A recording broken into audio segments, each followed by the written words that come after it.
Hi, Shabbat Shalom, everyone. I've shared with you in the past that these days, which I find to be so painful in relation to the politics of this country, in relation to Israel and to the world, make it very difficult for me not to address those things. And yet, I can focus on those things. And I'm not a politician, I'm a rabbi. And I want to turn to our tradition and to our people to be able to give a message that can be really helpful and hopeful.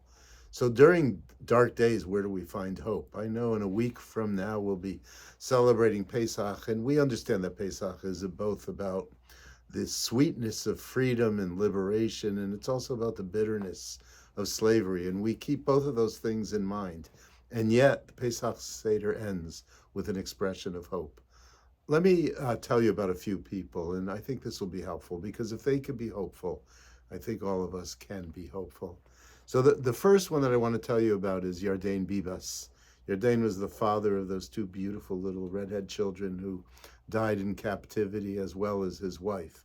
And recently, Yardain gave all of the children's toys to a children's hospital, knowing that he could bring some happiness even from that kind of loss.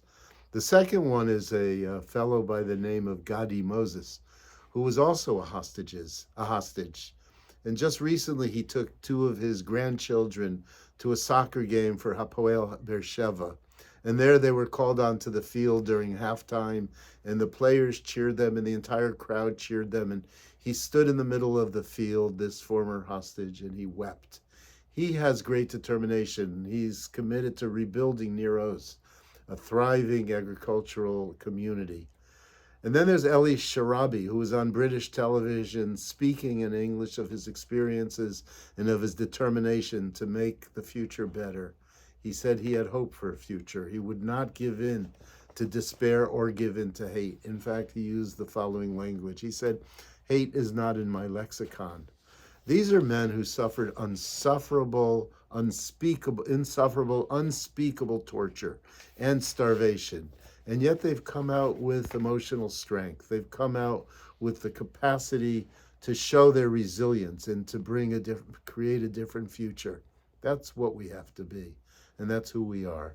So I wish you Shabbat Shalom, and I bring any ounce of hope that I can for our future.